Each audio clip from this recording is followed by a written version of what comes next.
어서 오세요, 어서 오세요. 도봉구 창동 사는 불량주부 망치부인이 보내드리는 생방송 망치부인의 시사수다방 1년 세월호 1년 40일째 방송에 오신 것을 환영합니다. 반갑습니다. 감사합니다. 어서 오세요.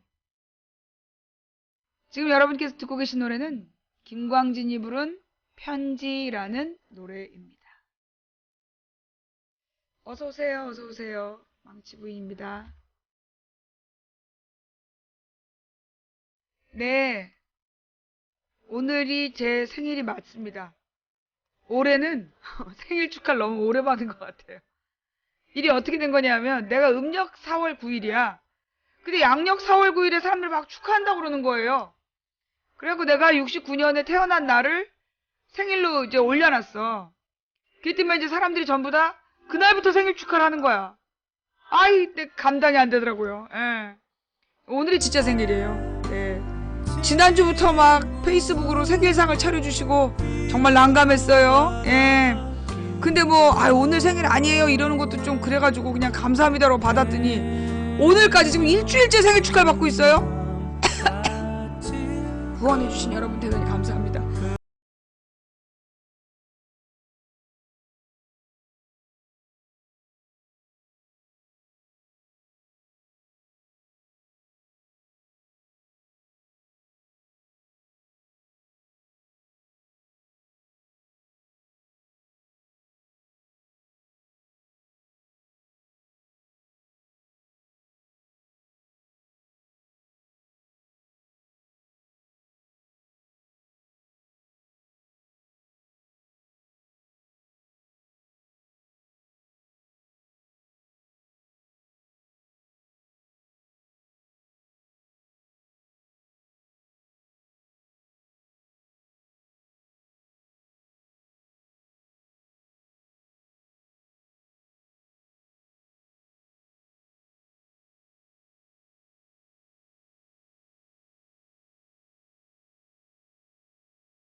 이런 장면이 처음이라.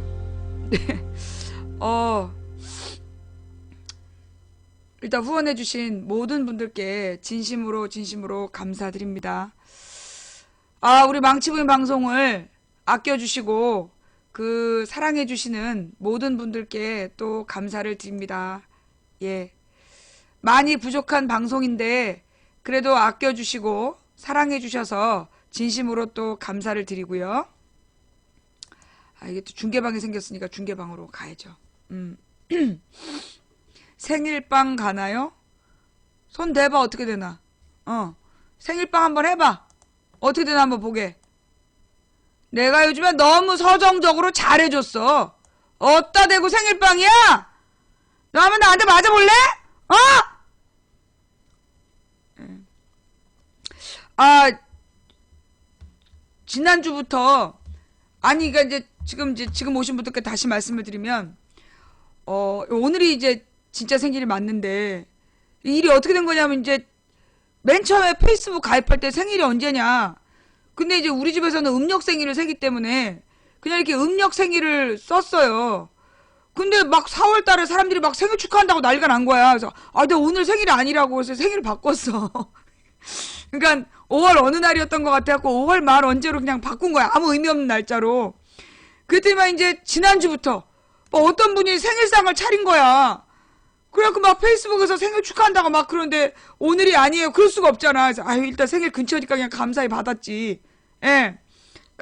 그렇게 감사히 받기 시작한 생일 축하 인사가 오늘까지 계속되고 있어요. 막 채팅창에 오셔가지고 오늘이 생일이냐고 막 물어보니까 아유, 오늘 생일 아니라고. 그래 이제 지난주에 오늘까지 지금 생일이 언제인지를 막 오늘이 진짜 생일이에요. 예. 그 이제 저의 생일은 음력 4월 9일. 예. 그 부처님께서 부처님께서 저의 생일을 축하하기 위해서 미리 오셨다는, 예, 하루 먼저 오신 거죠. 예. 망치 부인 생일 2부가 부처님 오신 날이에요. 네.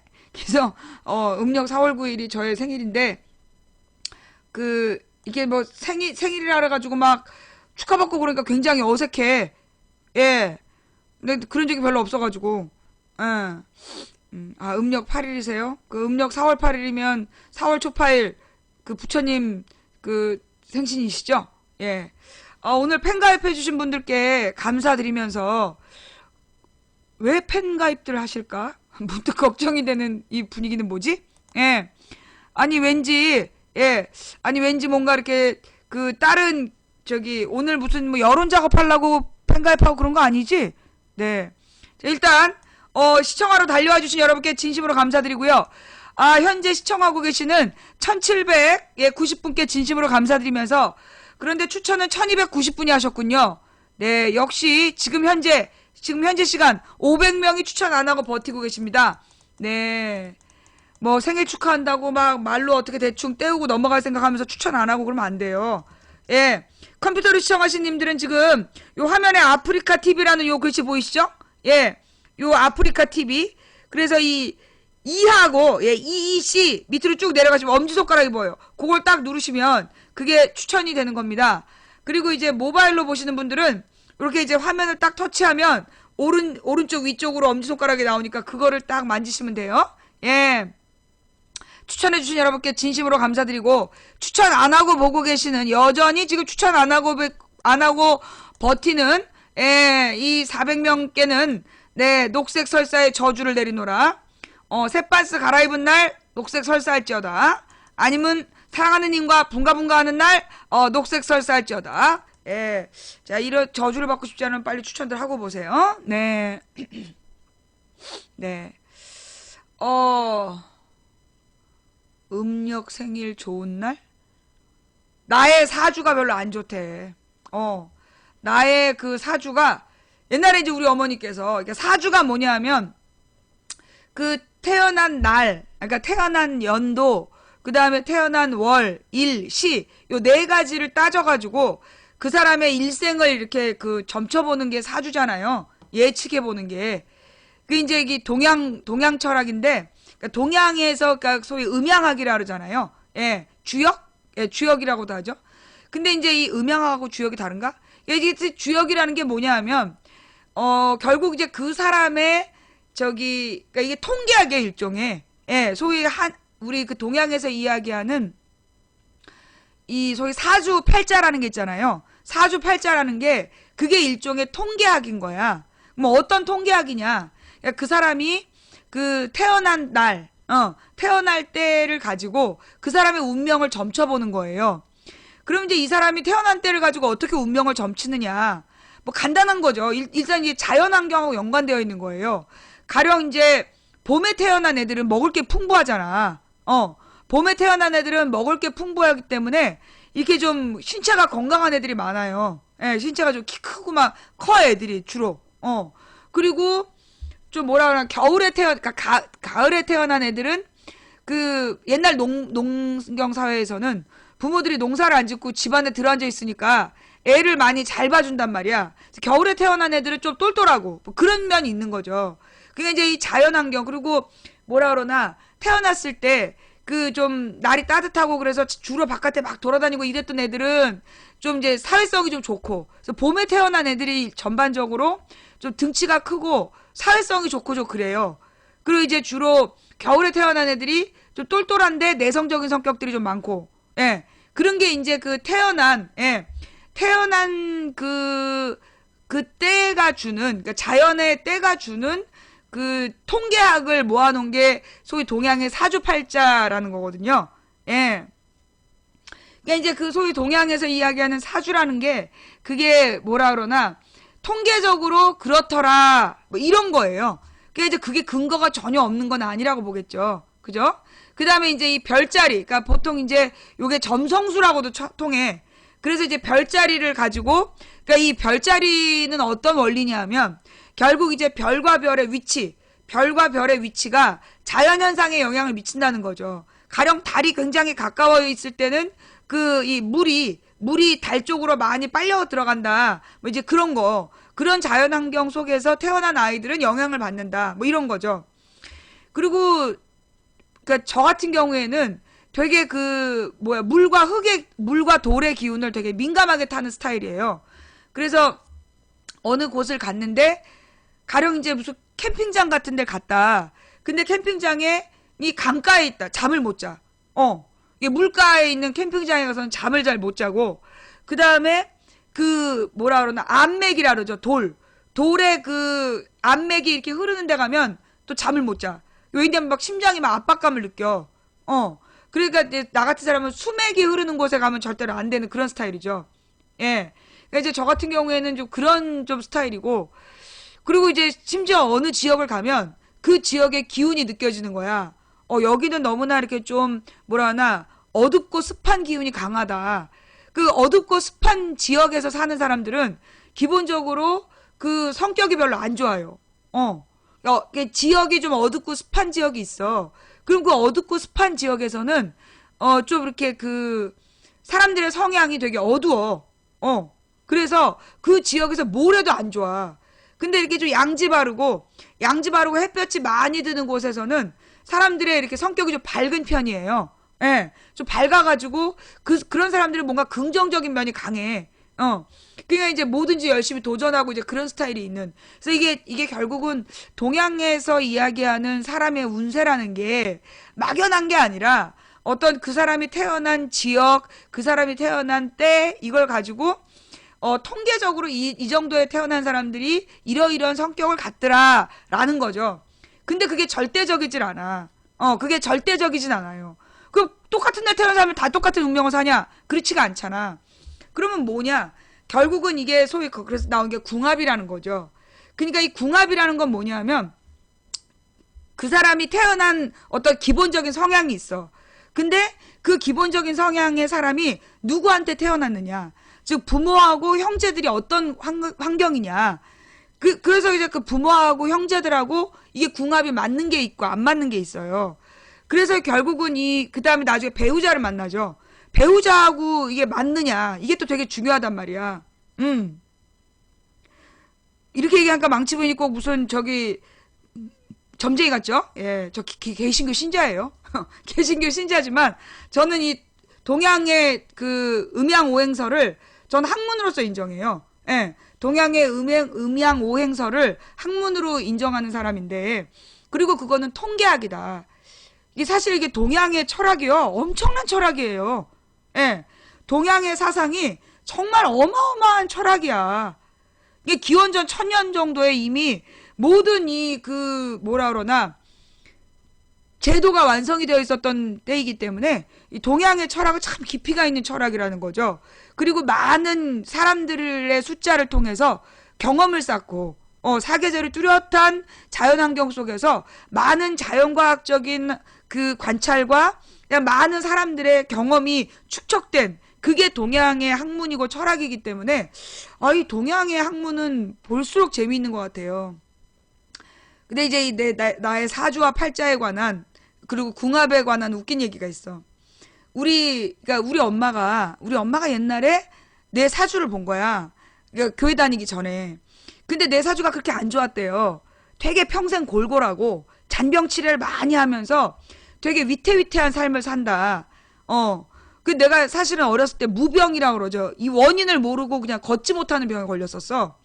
3학년인가 4학년 때 2학년부터 4학년 사이였던 것 같은데 걷지 못하는 병에 걸려가지고 우리 아버지가 바퀴 달린 의자를 만들어서 그걸 밀고 우리 엄마가 날 학교에까지 끌고 가고 그랬던 적이 있었어요. 원인은 지금까지 밝혀지지 않았어.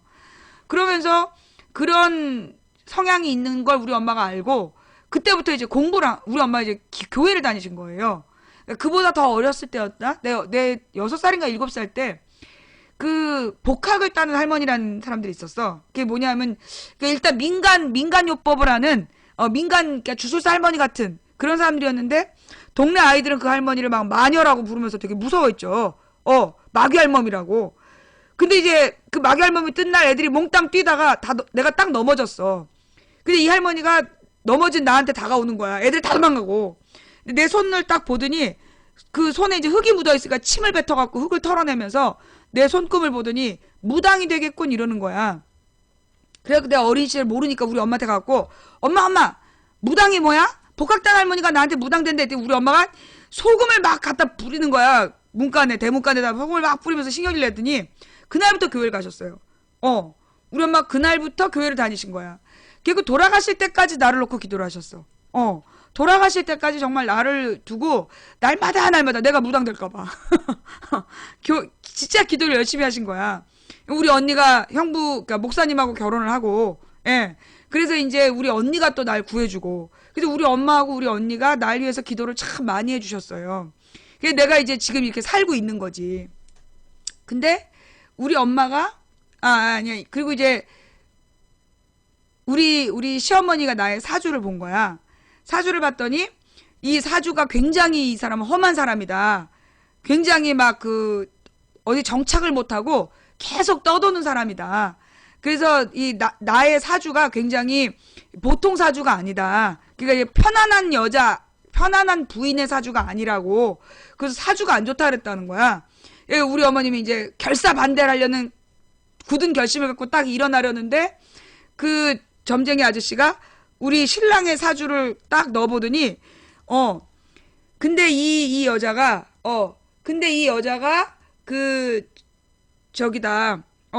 남자를 공무원으로 크게 성공시킨 여자다. 내 사주가 너무 안 좋은데 남편을 크게 성공시킬 사주라고 그랬다는 거야. 우리 어머님이 그래갖고 두 말 않고 결혼을 허락하셨다는. 내가 우리 신랑보다 한 살이 많기 때문에 나이는 한 살 많지.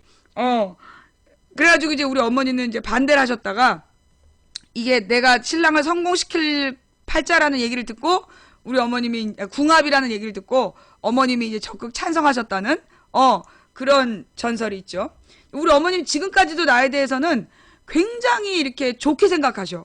나한테 너무너무나 잘해주시고 그래서 우리 어머니를 정말 내가 우리 어머니를 모시고 살고 싶다니까. 내가 모시고 그러니까 막 어느 날 우리 신랑이 막 어머님이 혼자 사는 게 불쌍하다고 우는 거야. 그래서 내가 그랬지. 그러니까 어머니를 모시고 와. 우리가 같이 살면 되잖아. 그때 신랑이 눈물을 똑똑 닦더니 그건 아닌 것 같아. 우리 어머님한테도 내가 어머님 우리 어머님이 막 이제 혼자 사는 게 심심하시다는 얘기를 하시는 거야. 그래서 어머님 저랑 사시면 되죠. 그때 어머님이 그건 좀 아닌 것 같다고. 남의 집은 원래 시어머니하고 아들이 같이 살자 그러고 며느리가 싫다고 그러잖아. 우리 집은 이제 막 며느리가 같이 살자 그러고 시어머니하고 아들이 싫다고 그래. 참 이상해. 난 그게 아직까지도 이해가 안 돼. 우리 어머님 그러시는 거야. 내가 어머님 같이 살아요 저랑. 그랬더니 내가 우리 아들한테 숟가락 하나 더 얹고 그 불쌍한 우리 아들한테 일감을 늘려서 안 된다는 거야. 아들이 살림하는 걸 아시기 때문에 아들이 살림하는데 자기까지 가서 짐이 될 수 없다고 막 그러시는 거야. 그 내가 그랬지. 어머님, 제가 밥을 하겠습니다. 근데 우리 어머님이 딱 이렇게 얘기하셨어. 하! 그리고 들은 척도 안 하시고, 예. 우리 딸이 막 저기 요즘에 저기 뭐 밥맛도 없고 저쩌고 막 그래서 엄마 아빠가 사랑이 부족한 것 같다고 막 그러는 거야. 그래서 엄마가 앞으로 널 위해서 매일 아침 요리를 해주겠다 했더니 자기는 지금으로서도 충분히 행복하대.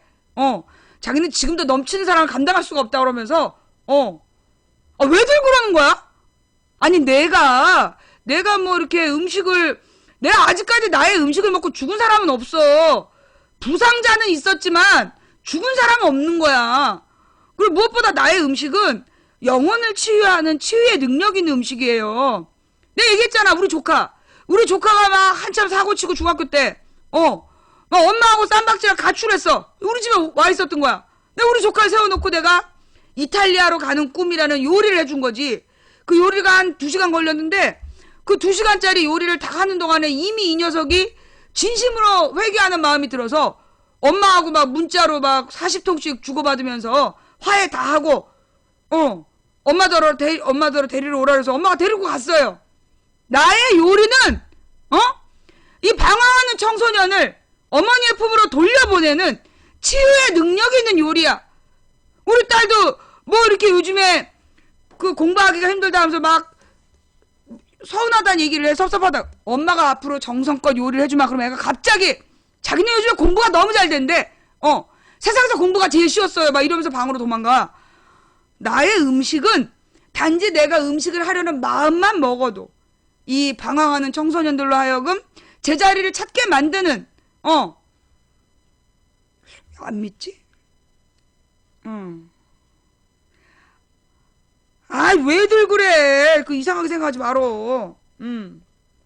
나는 솔직히 얘기해서 그런 거야. 내가 볼 때 나는 요리에 어떤 특별한 재능이 있는 것 같아. 나의 왜 그런 거 있잖아. 유명한 화가들이 살아있을 때는 그 작품을 인정받지 못해. 근데 이제 그 화가가 죽고 나면 그 다음에 그 작품이 인정받는 것처럼 사실 그 뭐라 그러나 나의 요리도 내가 죽으면 나의 레시피가 난 인정받을 거라고 난 생각해. 예.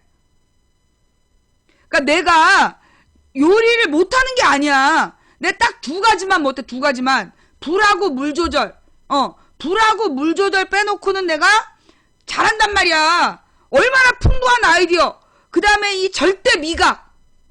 나의 절대 미각은 여기 내가 딱 먹어본 거에 뭐가 들어있는지 정확히 안다니까 내가.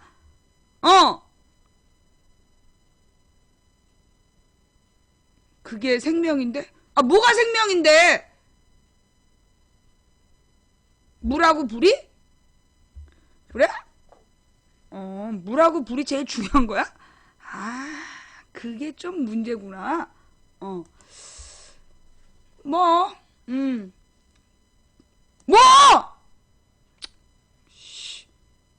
확!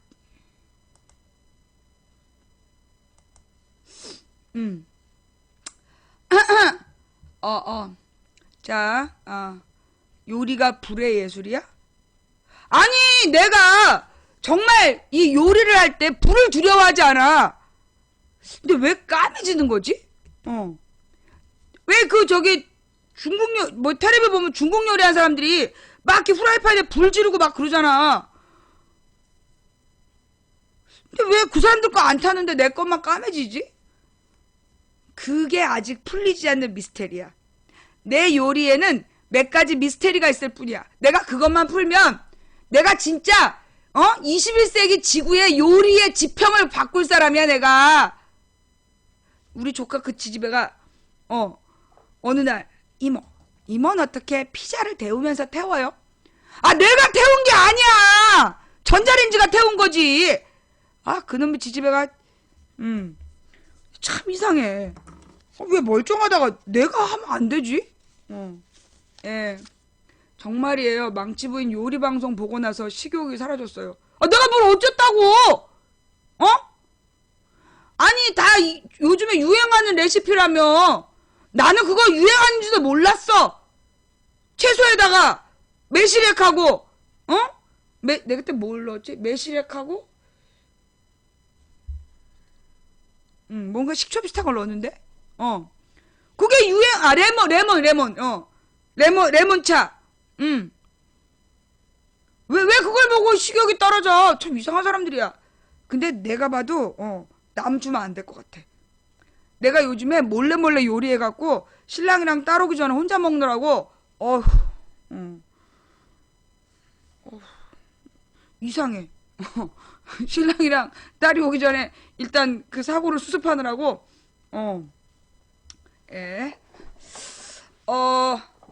뭐, 세상에 안 되는 게 어디, 그런 생각을 버려야 돼. 나는 요리를 못한다라는 생각으로 자꾸만 그 아내 버릇하면 늘 거기 머무는 거야. 나는 그래도 요리할 수 있어라는 생각 가지고 계속 도전하는 거. 그렇게 계속 도전하다 보면 언젠가는 먹을 수 있는 음식이 나올 수 있는 거지. 내가 요리만 딱 완성하면 내가 진짜 내가 진짜 훌훌 자유로운 몸으로 영원히 될 수 있어.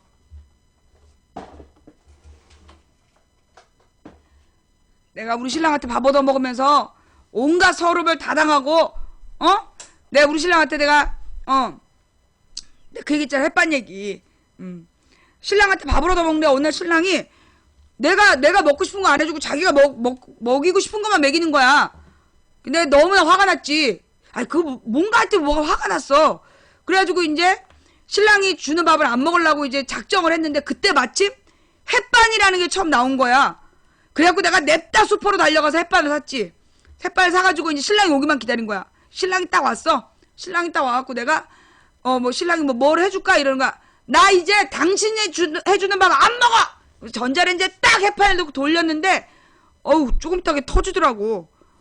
그걸 이렇게 뚝 이렇게 보니까 터진 다음에 이렇게 보니까 쌀알의 4분의 1 크기로 이걸 여기까지 열어갖고 데우라고. 그런 얘기를 크게 적어놔야 될 거 아니야. 이 새끼들 진짜 게을러 터져가지고 진짜.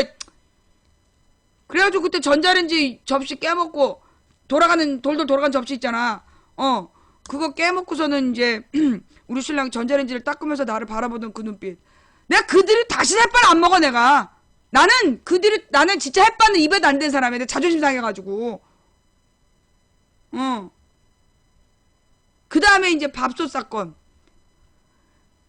내가 밥솥을 사고 4년쯤 지난 어느 날 그 우리 조카가 또 와 있을 때여서 걔가 그 새끼가 맨날 엄마하고 싸워가지고 우리 집에 또 와 있을 텐데. 아니 그때는 여름방학이었다. 여름방학에 이제 우리 조카들한테 신랑이 밥을 떠주라고. 그래가지고 이제 밥을 해놓고 간 거야. 근데 문제는 갓 한 밥이 맛있다 그러면서 예약을 해놓고 간 거야. 예약을. 그래서 이제 딱 점심때 막 띠띠 울리더라고. 그래가지고 이제 내가 밥을 뜨러 갔지. 밥을 뜨러 갔는데 뚜껑이 안 열려. 밥솥 뚜껑이. 그래가지고 내가 드립다 그 에이스한테 전화를 한 거 아니야. 너네들 이렇게 밥솥을 만들면 어떡하냐고. 밥솥이 뚜껑이 열려 밥을 먹을 거 아니야. 막 한표 보였더니 그 여자가 모델 번호가 뭐냐. 모델 번호 다 알려줬어. 그지만 그거 혹시 그 뚜껑에 돌려서 압력을 뺐니? 전기밥솥이 어떻게 압력밥솥이냐 그러니까 구입한 지 몇 년 됐냐 해서 4년 됐다고.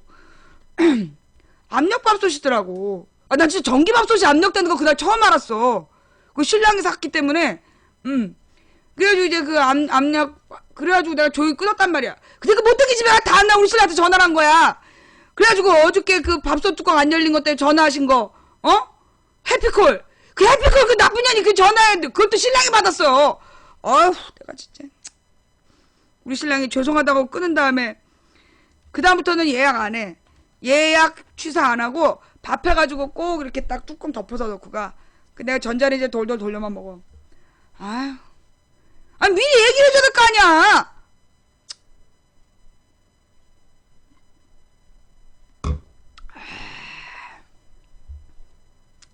뭐라고?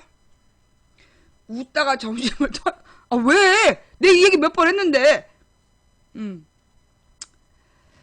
조선시대에 태어났으면 하루 만에 소방 맞았을 듯. 그렇지 않아. 당신들이 몰라서 그래. 우리나라는 되게 잘못된 생각이 조선시대의 여자들이 남자의 밥 해주는 여자로 알고 있잖아. 전혀 달라.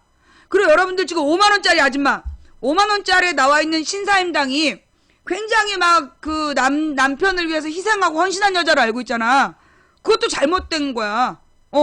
이 조선전기 여성의 지위는 남성하고 동급이었어요. 조선의 그 가구, 그러니까 집을 이렇게 연구를 해보면 설계도가 남편과 아내가 동등하게, 안채하고 사랑채가 동등하게 지어져 있어.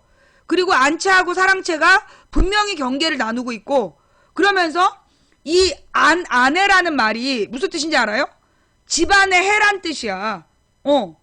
그 집안의 해라는 뜻이라서 그 마눌님, 안해 이런 말이 굉장히 극존칭이었던 거야.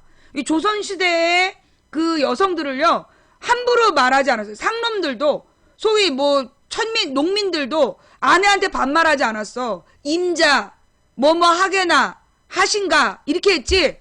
개나는 아니고 하신가 이런 표현을 했지. 그 이름 부르고 반말하고 그러지 않았다는 거예요. 예. 그게 이제 우리 조선의 여성의 지위였고, 특히 신사임당의 이율곡, 여러분 강릉의 오죽헌에 가보면은 이제 신사임당이 이율곡 키운 집이 나오잖아. 그게 신사임당 친정집이에요. 신사임당의 친정집이야. 이게 무슨 얘기냐? 이율곡의 아버지가 그 지방 관료가 돼가지고 지방으로 관직을 떠나, 지방에서 떠돌아.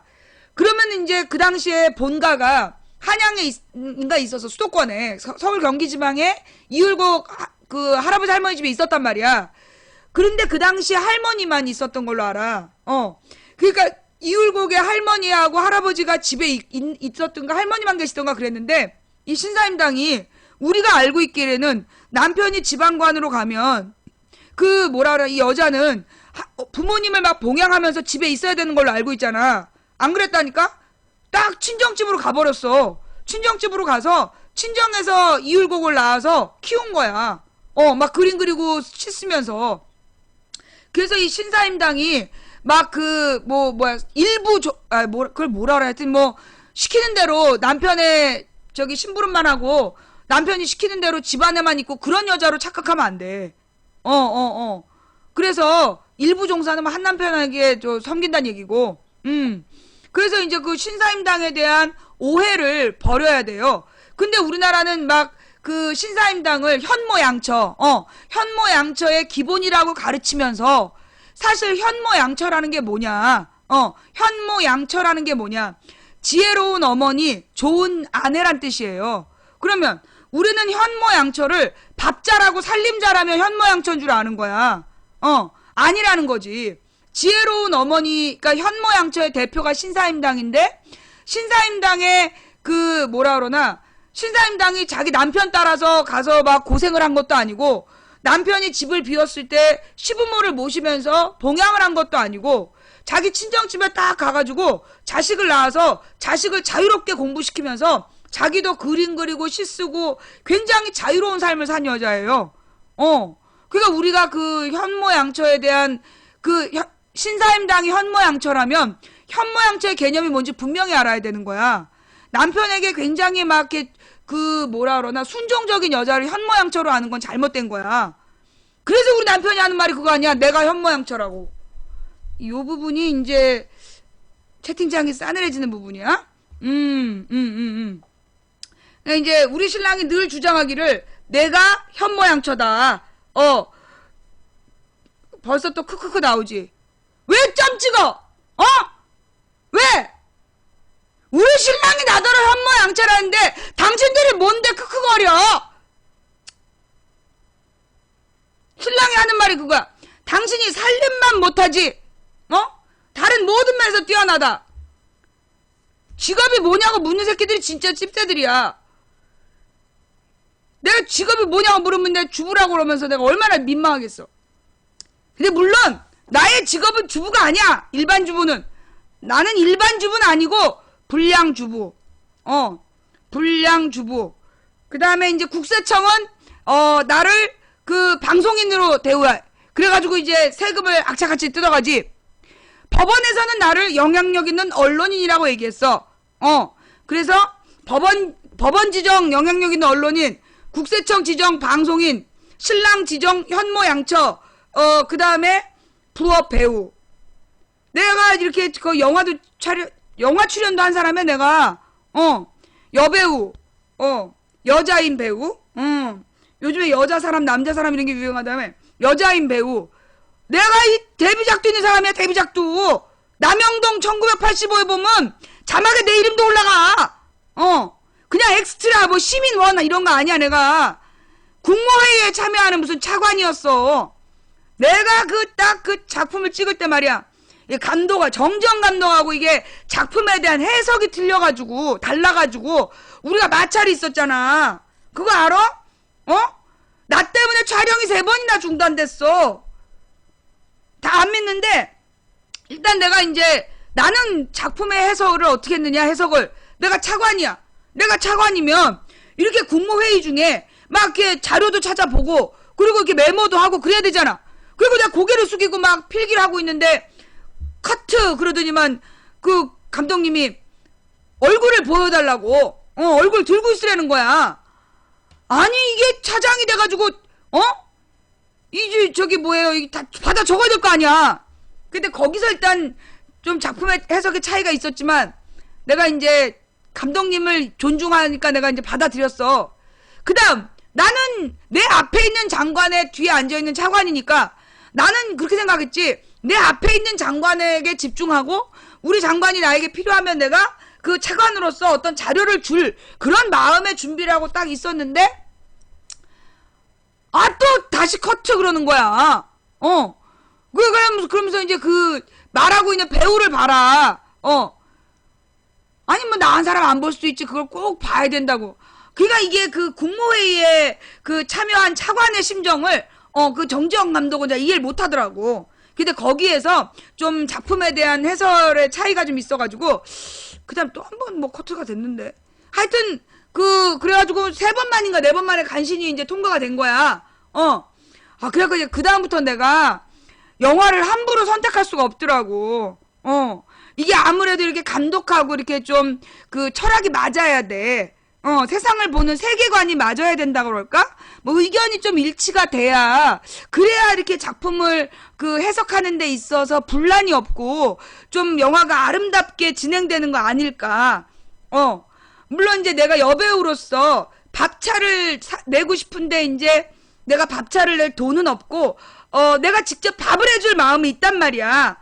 코펠에다가 뭐 이렇게 가스 버너 갖다 놓고 내가 이렇게 밥을 직접 해서 줄 그런, 내가 여배우로서 준비된 마음은 있는데, 내가 아직 감독을 못 만났어. 마음에 드는 작품을 못 골라갖고, 내가 지금 아직 차기작에 대해서는 좀 깊은 고민 중이야.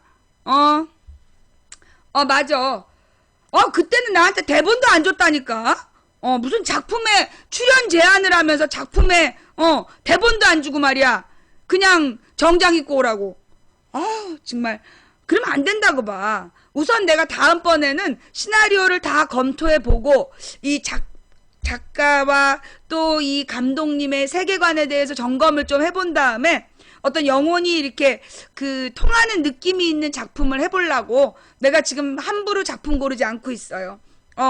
중요한 건 내가 정확히 그 자막에 이름이 올라간 배우였다는 거야. 난 지금도 배우야. 언제든지 새로운 작품에 도전할 의사가 있어. 왜 웃어? 너네들 자꾸 비웃고.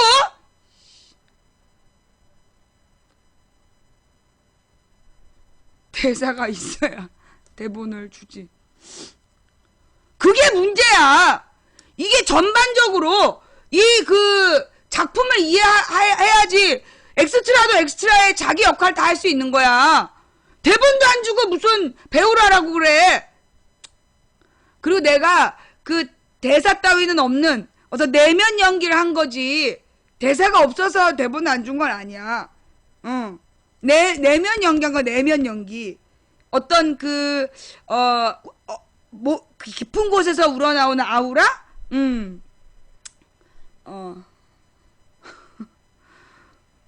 무슨 어머낭랑한 꿈이야. 얘가 진짜 웃기고 있네. 내가 어렸을 때 학교에서 뭐라 그러니? 학예회 할 때, 그때 우리 담임 선생님이 내가 연기를 너무 잘한다고 무슨 저기 방송국 누굴 데려온 거 아니야. 근데 이제 내가 그날 저기 무대 밑으로 굴르는 바람에 너무 연기에 몰입하다가 무대 밑으로 굴르는 바람에 그 사람 가버렸지. 하여튼 뭐 내가 사실은 뭐 맘만 먹으면 그리고 내가 옛날에 드라마 PD를 하려고 내가 마음을 먹었던 사람이야. 근데 이제 드라마 PD가 되는 게 되게 어렵다고 그래갖고 포기했지. 그래요. 예. 왜 거기서 이름을 불러? 그 누구더러 강퇴해라 이러면 어떻게 되는 줄 알아? 네가 먼저 강퇴돼. 누구더러 강퇴해라 그러면 둘이 쌍으로 강퇴되는 거야. 뭔 말인지 알아? 어디다 대고 누굴 강퇴시켜라 봐라 지랄들이야. 자, 일단 내가 이렇게 기분을 좀 풀고 나서야 얘기가 되겠지? 돼지국밥이 안 넘어간다 웃겨서. 안 내가면 어쨌다고 웃겨. 시킴질 금지야. 자, 우리 방송에서 하면 절대로 안 되는 게 뭡니까? 그 채팅창에서 누구 이름 부르는 거. 채팅창에서 누구 이름 불러서 욕을 해도 안 되고 인사를 해도 안 돼. 뭔 말인지 알았지? 채팅창에서 특정인에게 얘기하는 거 그거 모두 금지야. 그 다음에 망치 부인한테 뭐 해주세요 이렇게 시키는 거 그거 금지야. 침묵질, 시킴질, 도배질 똑같은 얘기를 계속 반복적으로 쓰는 거 그거 금지되어 있어요. 예. 그 다음에 오프 모임 절대 금지예요. 망치 부인 시청자들끼리 모였어요. 그거 망치 부인 시청자들끼리 모이면 절대 안 돼요. 왜 안 되느냐? 이제까지 아프리카에서 내가 9년 동안 생존한 이유가 뭐냐면 이전에 2008년에 그 시사 방송하는 많은 방송들이 있었어. 나는 그때 별로 이름도 없었고 막 한 번 방송한 몇천 명 보는 방송들이 있었다고. 근데 그 방송들이 다 망했어. 망한 이유가 뭐냐? 그 오프 모임 때문이에요. 오프 모임을 하잖아. 그러면 꼭 첫 번째 1차에서는 막 어떤 사람이 목소리 크게 막 망치 부인한테 너무 감동했다. 예를 들어 이제 그 방장한테 너무 감동했다 하면서 그 방장에 대해서 막 치켜 세워. 그럼 거기 온 사람들 전부 다 순진하게 저 사람은 정말 우리 방장을 사랑하는구나라고 생각해. 근데 2차에 딱 가면 우리 망치 부인님은 다 좋은데 요거 하나가 아쉬워. 이렇게 얘기해. 그러면 다른 사람도 맞아. 그러면 이제 맞아. 그런 사람들 몇 명이 모여갖고 3차를 가는 거야. 그래갖고 이제 거기서 뒷담화를 까면서 망치 부인 내쫓아. 그래가지고요. 실제로 2008년에 어떤 방장을 그렇게 내쫓은 거야. 방장 이름을 뺐고 그 방장의 이름을 뺐고 방장을 방송 못하게 해버린 그런 방도 있었어. 근데 항상 그럴 때 누가 나오냐면 꼭 와가지고 밥 사고 술 사는 사람이 있어. 그런 사람 조심해야 돼요. 꼭 그 사람들 모이면 오프 모임 같이 밥 먹자 그러면서 밥 먹는 자리에서 그 밥값을 내. 밥값 내고 술값 내는 사람들, 그런 사람들을 조심해야 돼. 예. 그런 사람들이 나중에 꼭 문제를 일으켜요. 왜 그러냐? 모였을 때 밥값 내고 술값 내는 사람들은 기본적으로 한 자리 하고 싶은 사람들이 그래. 그러면 이 한 자리 하고 싶은 사람들은 특히나 이제 망치 부인 방송을 보는 사람들은 시사 방송에 관심 있는 사람들이잖아. 그러면 시사 방송에 관심 있는 사람들은 기본적인 성향이 어떤 역관계, 세력 관계에 되게 민감한 반응을 해. 그러니까 거기서 짱 먹고 싶은 사람들이 많단 말이야. 그러면 그 모임에서 짱 먹고 싶다라는 건 그 사람의 정치적인 욕구가 있다는 얘기고, 그 정치적인 욕구가 있는 사람들이 반드시 문제를 일으키기 때문에 우리 방송은 오프 모임 절대 금지되어 있어요. 내가 지방에 길거리 수다방을 가서 여러분들이 막 밥 먹고 가라고 되게 매달려도 내가 안 먹잖아. 그 이유가 뭐냐 하면 그렇게 오프 모임에 가서 그 지역민들이랑 같이 밥을 먹으면 반드시 탈이 나. 반드시 탈이 나. 그래서 우리 방송은 내가 굶는 한이 있어도 내가 식사 자리를 마련하지 않는 거예요. 그렇게 사람들이 모여가지고 이제 식사를 하잖아요. 그러면 반드시 그 자리에 이상한 사람이 꼬여. 오프 모임을 하면 꼭 이상한 사람들이 와. 그래가지고 전화번호 물어보고 사람 이름 물어보고.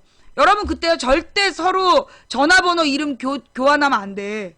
그 사람 누군 줄 알아. 그 사람 누군 줄 알고 전화번호 이름을 막 대줘. 절대로 그렇게 하면 안 돼요. 실제로 또 무슨 일이 있었냐면 옛날에 어떤 방은 어떤 남자가 아줌마들을 아줌마들을 매니저를 시켜주는 거야. 그러면서 뭐 반찬도 얻어먹고 이러다가 나중에는 그 아줌마들 집으로 불러갖고 이상한 짓을 또 한 거야. 그게 나중에 또 문제가 돼가지고 막 쑥대 맛이 되고 그랬었어. 그래서요, 여러분들 특히 그리고 여러분들 오프라인상에서 글 쓰는 거 절대 채팅글 보고 사람 좋아하면 안 돼. 글을 쓰는 사람들이요, 글하고 이 사람의 내용이 똑같지 않아. 글로는 뭐 화려하게 써. 글이나 말은 화려하게 해도 실제로 그 사람의 본질로 들어가면 다른 사람이 많아요. 그래서 온라인상에서 만난 사람은 온라인상에서 끝나야지 절대 오프모임에서 만나면 안 돼. 그게 벌써 이 90년대 중반부터 소위 이제 무슨 하이텔 이런 거 채팅을 하게 되면서 채팅에서 만난 사람들 문제 굉장히 많았잖아. 가정들 많이 깨졌어요. 그 다음에 또 동창회, 이 동창회 같은 게 또 문제야. 많은 바람 피는 아줌마 아저씨들이 동창회에서 만나서 바람을 펴. 이 동창회 같은 모임 가면 안 돼. 동창 모임 같은 거 가면 안 되고, 그리고 이렇게 오프 모임 같은 거 자주 하면 안 되고, 온라인 모임은 온라인으로만 끝내야 돼. 그리고 개별적인 대화들 많이 안 하는 게 좋아요. 모든 온라인 대화 공개적으로만 해야지, 개별적으로 쪽지를 주고받는다든가 이러면 반드시 탈이 나. 요즘에 밴드, 그게 좀 문제 아니야. 밴드가 막 바람 밴드라며, 바람 밴드. 밴드만 깔았다 하면 바람이 난다며. 그거 좀 문제 있는 것 같아. 자, 그래서 우리 망치부인방 시청자님들, 오프라인상에서 만날 생각하지 말고, 이 채팅창에서 무슨 서로 이름 부르지 말고, 그리고 망치부인한테 뭐 시키지 말고. 내가 옛날부터, 내가 이제 숙제를 하려고 그러는데 우리 엄마가 숙제해라 그러면 숙제 안 한 사람이야. 내가 다음 나가서 회초를 맞았지. 난 시키는 대로 안 하는 사람이야. 청소하려고 그랬는데 청소하라고 그러면 나 청소 안 했어. 빗자루 대다 버리고. 그게 나의 저항정신. 나한테 내가 강퇴시키려 하는데 걔 강퇴시키라고 하면 나 강퇴 안 해. 뭔 말인지 알아? 예. 자, 그럼 우리 김상권 얘기 한번 해볼까요? 네. 자, 기본적으로 이제 김상권 얘기 들어가기 전에, 자, 우선, 노건호, 주말 내내 노건호 씨의 추도사가 난리도 아니었잖아요. 그죠? 사춘기 나 지금도 안 해. 내가 지금도 우리 신랑이 뭐 시키면 안 하는 사람이야. 난 시키면 절대로 안 해. 내가 하고 싶을 때 하는 거지. 나한테 뭐 시키면 안 돼. 뭔 말인지 알아? 하던 얘기로 돌아가서.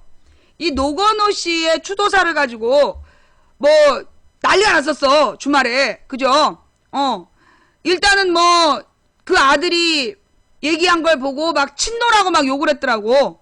그죠? 일단 네티즌들이 막 종편에서 막 친노라고 막 욕을 했어. 그래서 망치 부인이 한마디 한 거 아니야. 야, 그럼 아들이 반노하리? 그렇잖아. 노건호 아들이 친노라고 막 욕을 하는 거야. 그래서 내가 그랬지. 그러면 아들이 반노하리? 그러니까 이제 친노란 얘기는 사라졌어. 근데 그 밑에 댓글에 그랬다며. 얘는 친노가 아니라 친자다. 얘는 친노가 아니라 친자다. 그 말이 맞는 것 같아. 그 다음에 이제 물에 예의가 없다. 뭐 예의를 갖추지 않았다. 막 이러는 거야. 이 예라는 게 어디서 나온 말이냐면 공자가 얘기한 거야. 공자가 얘기한 예의 기본이 뭐냐? 충과 효야. 그러면 충과 효라는 게 뭐야? 임금에게 충성하고 부모에게 효도한다는 얘기야. 그러면 자식이 돼가지고 부모의 원수하고 잘 지내면 그게 불효야. 즉, 이 노건호가 김무성한테 그렇게 해퍼부은 거는요, 마땅한 도리를 지킨 거예요. 동양의 예의대로 한 거야. 부모의 원수인데, 거기다 부모를 모욕한 원수인데, 그 원수하고 화합하는 거, 그거 동양의 예가 아니야. 그거 무례하다라고 얘기한 새끼들, 그 새끼들이 무식한 거야. 그 새끼들이 아주 무식한 거야. 그 다음에, 이종거리가, 여러 가지를 고려하지 못했다. 뭐, 추도식이라는, 형식에 맞지 않았다, 뭐, 이러면서, 이종거리 노건호를 깐 거 맞아요? 그게 확실한 거야? 그게 이종거리가 김무성이 그렇게 무례하게 왔던 걸 비판한 거야? 노건호를 비판한 거야? 그걸 분명히 또 확인할 필요가 있는데, 정말 그게 노건호가 김무성이한테 해퍼부은 걸 갖고 시비를 걸었다라면, 그러면 이종걸이 답해야 돼. 저기 우당 선생 무덤에다 똥 퍼다 붓고 화해하자고 악수하면 어떡할 건데?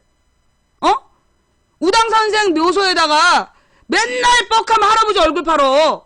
맨날 할아버지 저기 산소 갔었다라면서 맨날 할아버지만 팔고 있는 이종걸이 자기네 할아버지 무덤에다가 똥 퍼다 부은 다음에 화해하자 그러면 뭐 받아줄 거야?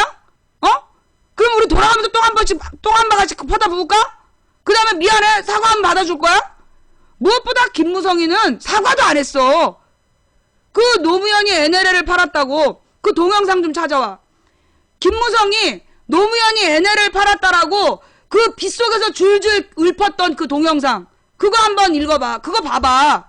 자기 아버지에 대해서 노무현이 자기 아버지가 NLL을 팔아먹었다라는 그런 허위 사실을 선거 때 아이씨 누구야? 누구세요?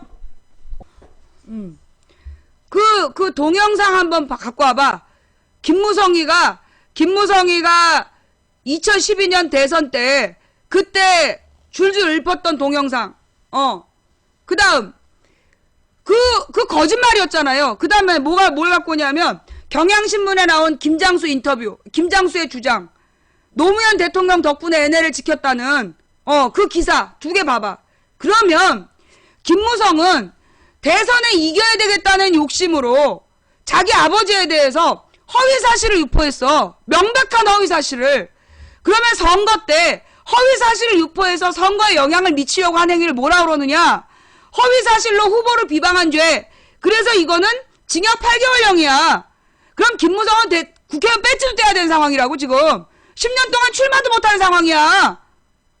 그런데 김무성이가 조사를 제대로 받았어. 재판이 제대로 열렸어. 명백한 허위사실로 선거법을 위반해놓고 아무 처벌도 안 받았어. 그러면 노무현 대통령 추도식이 오기 전에 어디에서부터 봉하마을 입구에서부터 삼보일배하면서 자기가 죽을 죄를 지었다. 그 가족들한테 용서를 빌면서 왔어? 그것도 아니잖아. 예의도 없이 그냥 지가 오기 전에 원래 내가 그랬잖아.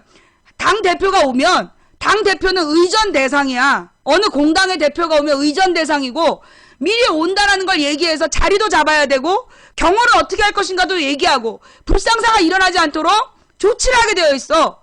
그런데 그런 의전을 위한 사전 조율도 전혀 없이 지 오고 싶을 때 씩 왔다 가는 거.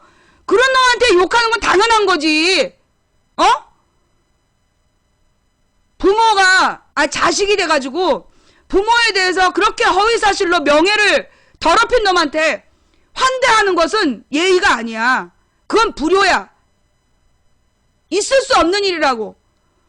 이종걸이가 그런 노건호의 발언에 대해서 비난했다는 거, 그거는 나는 앞으로 이종걸 할아버지 무덤에 똥을 누가 퍼다 부어도 할 말 없다고 봐.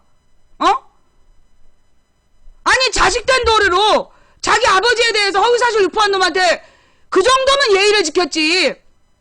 미국에서 옛날 서부시대 같았으면 총 쐈어. 총 쏴서 죽였어. 중국이었으면 벌써 칼부림 났어. 부모의 원수인데. 그나마 민주주의 국가에 정상인이니까 노건호가 그만큼 말로 하고 넘어가 준 거지. 이게 옛날에 중국 같아서 봐. 그냥 쌍칼로 목을 베버렸지. 서부에서 무슨 배때기에다 총구멍 냈어. 뭐가 너무야 너무하기는. 말 같지도 않은 얘기지. 그 다음 나는 이 노건호라는 사람이 그렇게 얘기한 걸 보면서 나는 도리어 내가 이 주변에 내가 이 여론을 느끼잖아. 몸으로 느끼는데 그 노건호의 말을 듣고 새누리당 지지하는 어른들도 욕하질 않았어. 왜? 그 새누리당을 찍어야 된다라고 찍고 있지만 사람의 도리를 아는 사람이라면 그 아들이 아버지의 명예를 위해서 그 정도 얘기한 걸 보고 욕하는 어른이 없었어. 그죠? 솔직히 우리 내 주변에서도 새누리당 지지하는 할아버지들 많아. 이 할아버지들도 그 아들의 그 분노를 보면서 도리어 자기가 혹시 이런 모욕을 당하면 내 자식은 그래줄까? 그런 고민을 했지. 사람된 도리로서요. 아들이 아버지의 모욕에 대해서 침묵하지 않은 것을 비난하는 건 사람이 아니야. 그걸로 누구만 종편에서 지랄 연병을 한 거야. 그러니까 뭐가 느껴졌냐면 바로 그 다음날 24일날 하루 종일 노건어 발언이 나왔어. 그죠? 하루 종일 노건어 발언을 내보내면서 노건어가 무례했다라는 종편에서 이제 쇼를 하려고 그런 거야. 그런데 그 발언을 듣고 반응이 너무 좋았던 거야. 그죠? 내 주변만 그래? 내 주변에 있는 할아버지들 그 말을 듣고 공감을 하는 거야. 아들이 말 잘했다고. 그러니까 이제 원래는 이제 그 노건어의 말을 틀어줘서 막 싸가지 없다, 무례하다 이렇게 몰고 갈 생각이었는데 그 말을 들은 어르신들이 의외의 반응을 보인 거야. 부모를 그렇게 잃은 자식이 저렇게 얘기할 만하지. 거기서 내가 어떤 코드를 봤냐 하면 그 할아버지들이 박근혜를 찍어준 게 박정희가 비참하게 죽었다. 그거였잖아. 내가 거기서 내가 되게 당황했다니까? 왜 그런 거지? 그놈이나 똑같단 말을 한단 말이야. 새누리당 지지자들이. 그런데 그 박근혜를 찍어준 이유가 박정희가 그렇게 비명 행사했기 때문에 그래서 박근혜한테 동정하는 마음이 있었단 말이야. 그 어르신들이 노무현 대통령이 그렇게 죽은 거에 대해서 그 어르신들 생각에는 그게 이명박의 정치적 보복이었다는 거 알아. 상식적으로. 그러니까 그 노건호가 그렇게 얘기하는 걸 들으면서 그렇게 연관을 시키는 거야. 그렇지. 부모가 그렇게 죽었으면 자식이 절해야지. 그렇다니까. 그게 진짜 딱 느껴지는 거야. 나 진짜 당황했어. 어머. 그러니까는 박정희나 노무현 똑같이 보는 거야. 저 할아버지들은. 그런 생각이 들었지만 어쨌거나 부모가 불쌍하게 죽었기 때문에 뜻하지 않은 자연사를 못했기 때문에 거기서 오는 그 할아버지들의 묘한 그 동정심이 있었어. 그래서 노건어에 대해서 욕을 안 하는 거야. 도리어 반응이 좋았어. 도리어 어른들이 그러는 거야. 아이고 저놈아도 정치하겠군. 그런 얘기 많이 들었죠. 주말 내내 노건어 발언이 나오는데 할아버지들이 그거 정치하겠더만. 그런 얘기 들어본 사람. 이게 얘네가 종편에서 계속 얘기를 돌렸는데 그게 도리어 어른들한테는 저놈아 정치하겠네 이렇게 나왔어. 인물이다. 맞아. 그랬다니까 진짜. 예. 정말로요.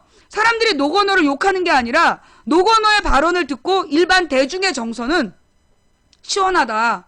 자식이 저래야지. 적과 알을 떠나서 자식이 부모가 그렇게 억울하게 죽었으면 자식이 저 정도는 해야지. 그러는 거야. 그러면서 이거 저놈아 정치하겠다고. 그러면서 어떤 할아버지들이 이제 둘이 대낮에 막걸리 마시고 취한 할아버지들인데 그런 거야. 아이고 박정희 딸이 대통령 하는데 노무현 아들이 대통령 못하나? 벌써 대권 후보가 됐어. 그 한마디에. 이게 대낮에 막걸리 마신 할아버지들 둘이서 얘기를 하면서 지나가는데 아이고 박정희 딸이 대통령도 하는데 노무현 아들이 대통령 못할 거 뭐 있어? 그러면서 지나가더라니까. 그 할아버지들 딱 볼 때 절대 야당 지지자는 아니었어.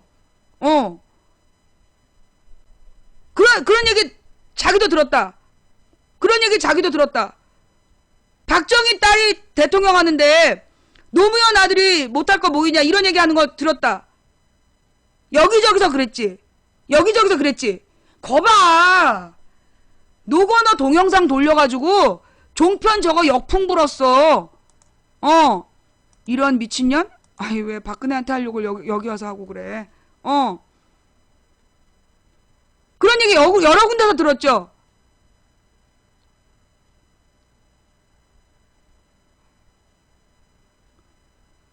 그치. 우리 아버지도 그렇게 말했어요.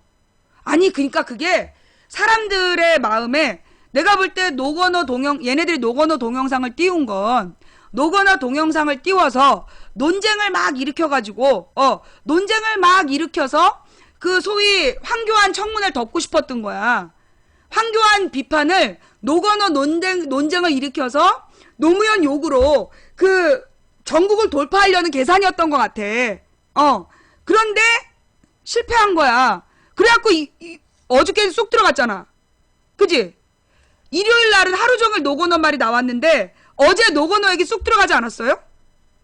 그쵸? 나는 어제 노건호 얘기 못 들었어. 노건호의 그 발언이 그러니까 일요일 날 하루 종일 나왔는데 이제 그 노건호가 잘했다라는 실제 여론이 있는 거야. 그 어저께는 발언이 안 나오더라고. 그건 뭘 얘기하느냐? 작전 실패했다는 얘기야. 일요일 날 그걸로 막 논란 일으키고 싶었는데 도리어 노건호한테 갑자기 대선 후보로 떠올랐어. 노건호가. 문재인보다 나다 심지어 그런 얘기도 들어서 문재인보다 헐났다. 문재인보다 헐났다는 얘기도 들었어. 왜냐하면요. 그 노무현을 찍을 때 그 새누리당을 찍은 이명박 찍은 할아버지들 중에 노무현 찍은 사람이 많았어. 그 할아버지들은 어떤 노무현 대통령이 갖고 있었던 그 선명성, 뭔가 이렇게 경상도 머스마가 갖고 있는 분명하고 똑부러짐, 그런 거를 이 어른들이 은근 좋아했던 거야. 그래서 노무현을 찍었던 거지. 그랬던 사람들이 지금 솔직히 문재인보다 낫다고 그래. 노무현 찍고 이명박 찍고 박근혜 찍었던 할아버지들이 야 문재인보다 헐 낫다, 뭐 박원순보다 낫다 이러면서 갑자기 노건호가 그 말 한마디로 대선 후보로 급부상했어. 그러니까 쟤네들이 덮으려고, 쟤네들이 이제 노건호 얘기를 쓱 덮은 거야. 그래서 이제 다른 막 잡범들 뉴스를 막 뿌리고 있는 거지. 내가 볼 때 노건호 마케팅은 쟤가 실수한 거야. 종편에서 노건호의 논란을 일으켜서 무례하다 얘기로 가려고 그랬는데 김무성이가 노무현한테 한 짓이 있잖아. 노무현 대통령이 됐을 때 2003년에 김무성이가 딱 그 뭐 기대가지고 그 국회 발언하면서, 국회 공식적인 발언을 하면서 나는 노무현이를 지금까지 대통령으로 인정을 안 한다.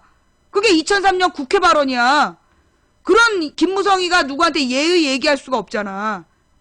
김무성이가 예의 얘기할 수 없지? 그러면서 이번에 노건호 발언으로 김무성이가 집중 조명됐어. 김무성의 선거법 위반. 실제로 김무성이는 왜 조사 안 받았냐 이런 얘기 많이 하더라고. 이 어르신들이 관심도 끊고 있다가 그래 맞아. 김무성이가 그때 선거 때 그렇게 하고 돌아다니더니, 그러면서 이 어른들이 어떤 심리냐면, 내가 그 심리를 다 느껴보니까 이 어른들이 박근혜를 찍었어. 박근혜를 찍을 때 어떤 마음이었냐면 왠지 박근혜가 잘할 것 같다라는 그 생각을 가지고 찍어준 거야. 그리고 그 박정희, 유경수가 불쌍하게 죽었다. 그러면서 박근혜를 찍어준 거야.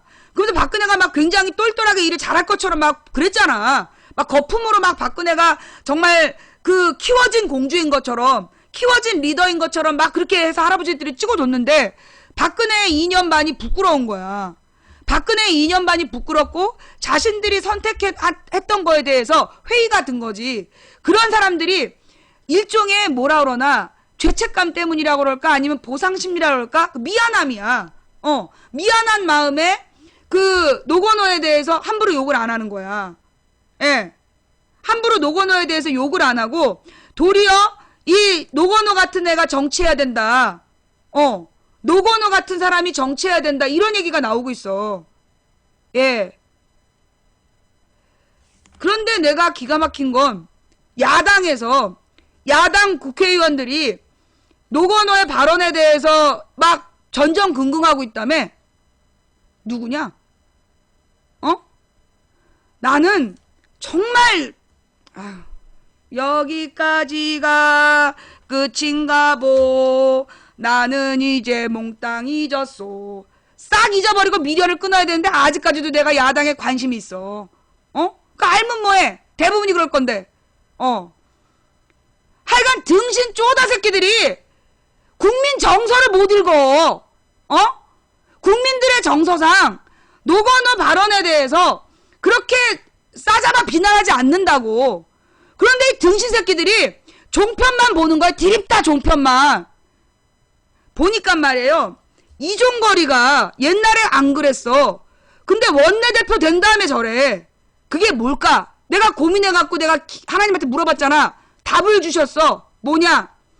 원내대표실의 문제인 거야. 원내대표실. 그게 뭐냐? 국회에 원내대표실이 따로 있어요. 국회 보좌진들이야. 그래서 국회의 원내대표실을 구성하는 그 보조하는 애들이 따로 있는 거야. 걔네들이 김한길 때 쓰레기 같은 애들로 바꿔 드렸다는 거지. 그래서 이 원내대표실에 문제가 있다는 거야.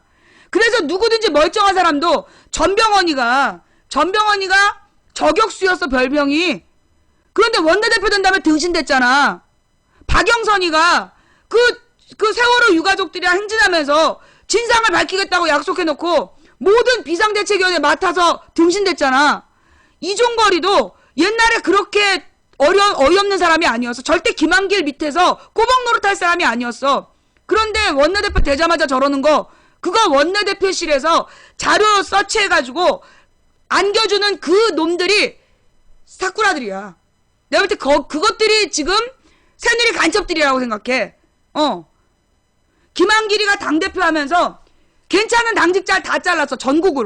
전국적으로요. 김한길이가 당대표가 된 다음에 지역당까지, 지역에 무슨 도당 시당 있잖아. 그런데 사람들까지 싹 갈았어. 그 갈면서 이상한 애들이 들어온 거야. 그래갖고 지금 지역마다 시당 도당들 개판이야. 내 말 맞지?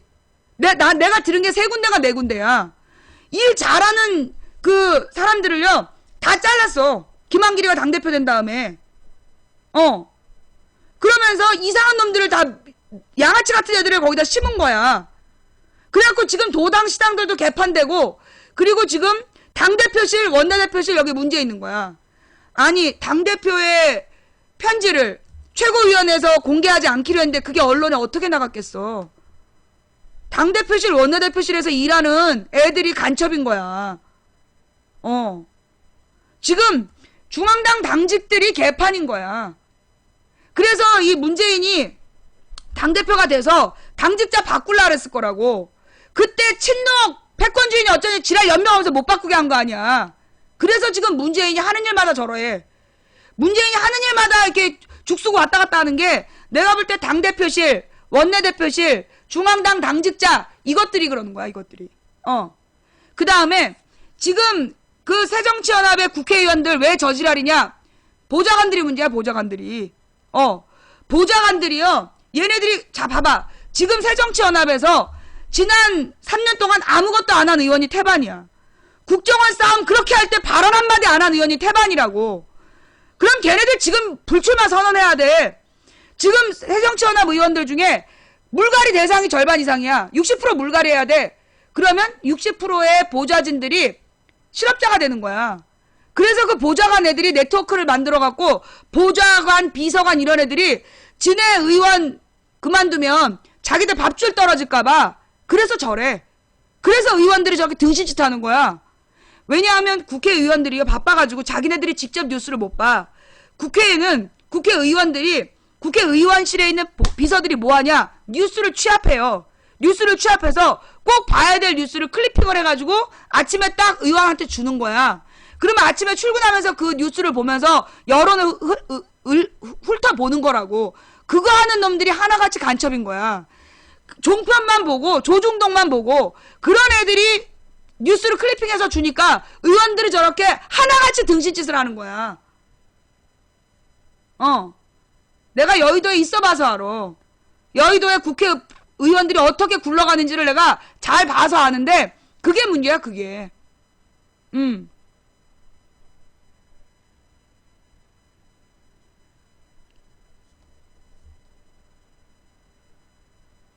물론 이거는요, 옛날부터, 그러니까 우리 기본적으로 야당의 문제야. 체질적 문제. 야당의 체질적 문제가 뭐냐면, 옛날에는, 그러니까 옛날에 쟤네는 아직도 이제 여당은 여당의 흐름이 있잖아. 대빵 먹은 놈이 다 먹는다. 김무성이 공천권 갖고 있는 거잖아, 쟤네는. 근데 야당은 그게 아니거든. 야당은 옛날에 김대중 대통령이 대통령 되면서부터 무주공산이 된 거야. 싸워서 차지하는 거야, 권력을. 그러다 보니까 내부 권력 투쟁에 모든 걸 다 하고 공천권만 쥐면, 그 공천권만 쥐면 모든 걸 다 갖는 그걸 원해서 얘네들이 공천권을 쥐기 위해서 계속 싸우는 거야. 그러니까는 이게 권력이 안정이 안 되는 거야. 이게 야당의 그 대표직이 이게 뭐라 그러나 안정적이질 않은 거지. 그러다 보니까 그 야당의 대표직을 가지면, 특히나 내년에 총선이 있어. 그러면 내년 총선 앞두고 공천권을 가지려고. 왜? 공천권을 가지면 공천 헌금이 있거든. 공천 헌금이 있고, 그 공천 헌금을 자기가 안 받아도 둘러둘러 애둘러서 봤기 때문에 그게 그때 한몫 챙겨야 된다는 것 때문에 당대표를 하려는 거야. 그 공천권이 문제인 거야, 공천권이. 그래서 공천권을 쥐기 위해서 야당 대표들끼리 계속 싸우는 거야. 계속 싸워서 자기네가 공천권을 쥐려는 그런 거예요. 예. 그래서 이 야당이 왜 저 모양이 됐는지에 대해서 우리가 깊이 고민해야 돼. 야당이 왜 저 모양이 됐느냐? 우리 국민들이요. 그 야당을 그렇게 버릇들인 거야. 김대중 선생님 그랬잖아. 김대중 선생님이라고 얘기하고 그 다음 노무현 노짱 그게 문제였어. 그래서 뭐냐, 김대중 노무현 이후에 김대중 노무현급의 완벽한 카리스마 있는 리더를 원한 거야. 그런데 민주주의는요, 그렇게 한 사람의 카리스마로 운영되는 체제가 아닙니다. 예. 민주주의는 한 사람의 카리스마로 운영되는 체제가 아니라 다수의 주도적 참여를 통해서 시스템이 안정돼야 되는 체제인 거야. 그런데 지금 우리나라는 사실 어떻게 보면 옛날에 조선 왕정 이후에 일제강점기, 그러면서 모든 우리의 아름다운 전통을 까먹었어. 100년 동안. 그리고 난 다음에 해방 이후에 어떤 일이 벌어졌느냐 하면 소위 독재가 40년을 간 거야. 그러면서 우리 국민이 민주주의를 제대로 배울 기회가 없었던 거예요. 이승만 시절에 이승만 꼬봉 새끼들이 그냥 아녀자들을 강간하고 다녔어. 그래도 처벌 안 받았어요. 박정희 때 전두환 때 노동운동하고 민주화운동하는 사람들을 성적으로 고문을 했어. 윤관시키고 군인 경찰 시켜 윤관시키면서 고문했던 정권이었어. 그게 40년을 간 거야. 이승만 13년, 그 다음에 박정희 18년, 전두환 8년. 그것들이 40년 해먹는 바람에 나라 꼬라지가 이 모양이 그러니까 성범죄에 대해서도 무감각한 거야. 이승만, 박정희, 전두환 지지자들은 성범죄가 왜 범죄냐 이러는 거야. 그러니까 그 당 애들이 아무렇지도 않게 막 성범죄를 일으키는 게 그게 그들이 지배하던 사회에서는 죄가 아니었어. 일상이었던 거지. 그래서 그러는 거야. 근데 좌우지간 우리 국민들이 민주주의를 경험할 기회가 없이 민주주의라는 건 뭐냐? 다수 국민이 내 주도적 참여를 통해서 가능한 체제예요. 그런데 우리는 왕정 다음에 제국주의의 식민지였고 그리고 난 다음에 독재 정치 40년이야. 그러니까 노태우 김영삼을 지나서 김대중 노무현이 됐을 때 우리 국민들이 민주주의가 뭔지 잘 몰랐던 거야. 민주주의를 통해서 우리가 얻어야 되는 게 뭔지, 민주주의에 참여하는 국민이 어떤 자세를 가져야 되는지, 또 우리가 추구한 민주주의 국가의 목표가 무엇인지 이게 통일이 안 돼 있었던 거예요. 그러니까 막 언론에서 씹어대니까 그 당시에는 우리가 언론의 메커니즘을 몰랐잖아. 우리 김대중 노무현 때 조중동이 이렇게 나쁜 새끼들인지 누가 알았어. 그때 잘 몰랐잖아요. 그때 뭐 솔직히 나는요, 옛날에 노무현 대통령이 저기를 당해, 그걸 뭐라 그러지? 탄핵을 당했을 때 안티조선이라는 노트를 나눠주는 거야. 그러면서 조선일보가 나쁜 놈들이라고 막 욕을 하는데 그 사람들 보면서 그때가 내 2004년이었다고. 2004년에 이제 아직 네티즌이 되기 전 노무현이 탄핵당했는데 도대체 왜 탄핵을 시킨 거야? 내가 볼 때 개 거지 같은 새끼들이 대통령을 다 해먹었는데 노무현이 뭘 잘못했다고 탄핵했냐? 이래갖고 내가 나갔단 말이야. 탄핵 반대 집회에.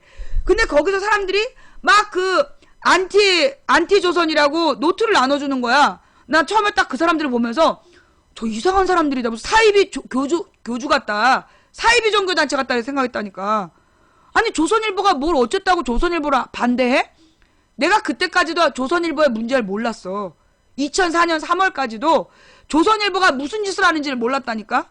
그러다가 내가 이 2004년 총선에 선거운동을 하고, 그리고 왜냐하면 우리 국회의원들이 전부 다 조선일보 봤어. 조선일보, 동아일보, 중앙일보를 다 봤기 때문에 이 조선일보가 왜 문제 있다고 그런지 난 몰랐던 거야. 어머, 나중에 내가 김근태 의원의 홈페이지를 관리하면서 김근태 의원의 발언을 했어. 김근태 보건복지부 장관이 발언을 했어. 근데 그 발언에 대해서 조선일보, 중앙일보, 동아일보가 쓰는 내용하고 한겨레, 경향, 프레시안이 쓰는 내용이 전혀 다른 거야. 그래갖고 내가 물어봤잖아, 비서들한테. 오늘 의원님이 이렇게 얘기한 거 맞냐? 맞대는 거야. 야, 근데 왜 조선일보는 이렇게 쓰고 한겨레는 이렇게 쓰냐? 그랬더니만 원래 그렇다는 거야. 몰랐어, 나는.